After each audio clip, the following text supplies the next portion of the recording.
Well, let's do video number 2 of the 5150 Bluetooth whips on my Polaris Expedition ADV. It's been a little bit of a project, but it's been okay. So what I ended up doing was a couple of things continued from the first video that I had.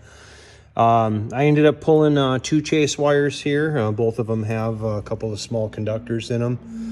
This guy right here, and then this guy right here, and I'll explain why in a little bit. I pulled into this bus bar here.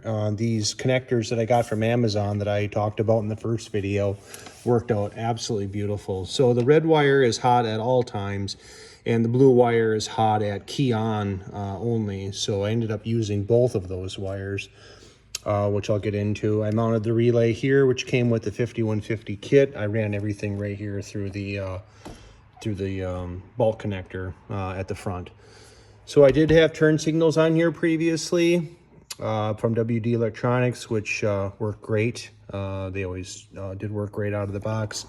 And I ended up tapping into those, which I'll explain in a second. So all the wiring fished through there, went down. Once it went inside the machine, I had a little bit of an issue. I was trying to figure out where to put all this stuff, how to mount all this. And what I ended up doing is I took the glove box out right there, and that was a pretty good idea. Down in here, can't really see it very good, but there's a big subwoofer in there. That comes out. Be careful, there's a connector on that. That's a little squirrely. But once that came out, that opened things up. So I was able to run the wiring down through there, behind the subwoofer, fish it up and through without really having to take any of this apart. So coming through this way here was my, here's the Bluetooth module from 5150. My 1 chase wire here I ran through, which I'll get into, and then the power and ground wire came into here. So you get the Bluetooth module, you got power and ground that run up to the front to that bulk connector I talked about. I wired that in so it's hot at all times. And then I ran that chase wire with those 3 small gauge wires coming back, which I'll get into there. And then here I added the switch for the 5150 whips. That switch runs up and plugs in right up there. And so that plugs into the connector up there, which is part of the harness. So with the key off on the machine and turning on the switch, right now the whips are running. So right now they're just scrolling through different colors on both sides. I did really like these mounts. They are pretty nice. The only thing I wasn't a big fan of was the screws here are pretty short. So I'm going to get some longer screws for there. I ended up picking up these stainless steel ones, but they're just a shade too long, so I'm just going to trim them down a little bit. The whips are okay. I really like them. The app is so-so. I was able to figure some things out on them though, you know, how to keep them solid colors or scroll through solid colors. They call this a show, where you can have it do all color streaming. I also was able to get it to cue into some music through their app. So from their app, you can go into iTunes or whatever and select some songs. That kind of works, but then again, it doesn't really work that well, but it does function. So, you know, the whips are on right now. I'll turn the key on right now, and then come into the back.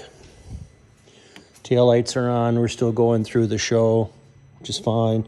And then I integrated them into the turn signals, which I thought was a nice feature on here. So to left turn going, and then you can see how that guy goes like that. And then this one over there still is going through its regular show. Same thing the other way.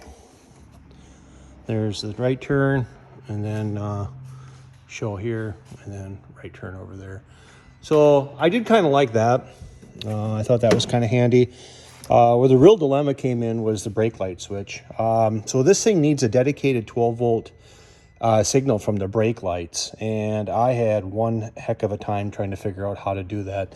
So back here at the tail lights, you would think you could tap into that, but actually you can't because they use the turn signal for brakes. So it's no different than a 4-prong trailer hitch wire where they have you know, they use the turn signal left and right, so not going to fly. So the other option I thought would have been down here. They have a master cylinder, and you can't really see it, but there's a switch on there. But I probed those wires in every scenario possible, and they're both 0 volts. So I think the way that works is that they just connect the 2 wires together for the computer to see continuity through there, and it assumes the switch is pushed. So you can't use that either. So what I ended up doing is I didn't finish it yet, but I ordered a micro switch. And I kind of figured out down there on the brake pedal, there's a little tab sticking up. I'm going to mount a micro switch down there.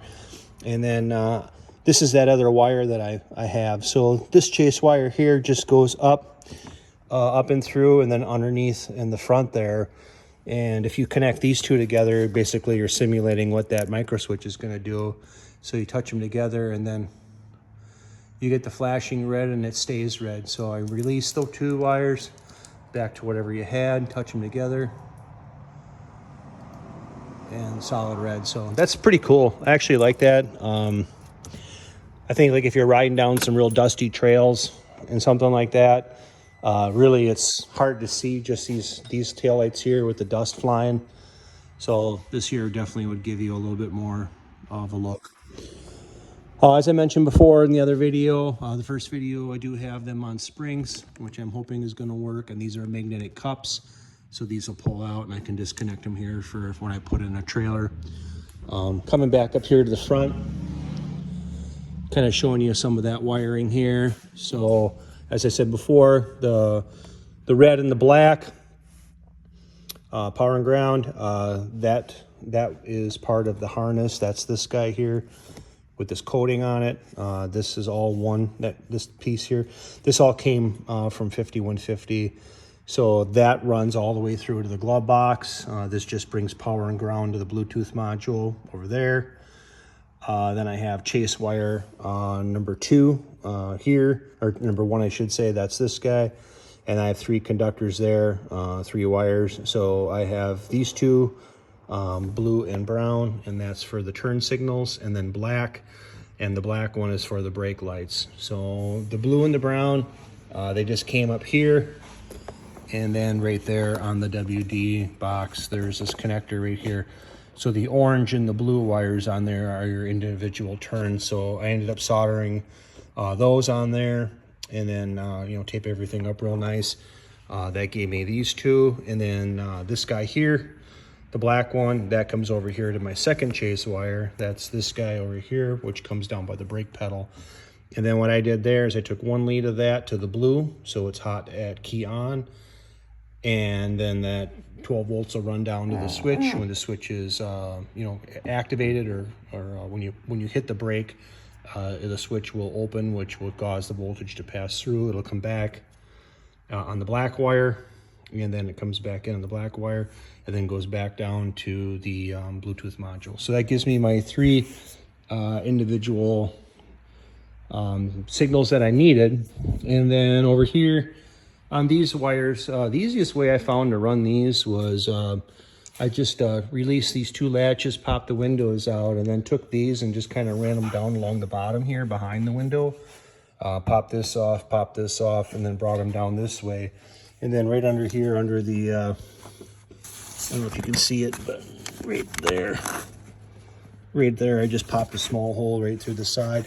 I ran them up under here, I ran them in here, and then I just popped a hole there, and then I brought those right in here. So that worked out pretty good. Same thing there, down around, down, pop it through, and then down and in there. So those are for the whips.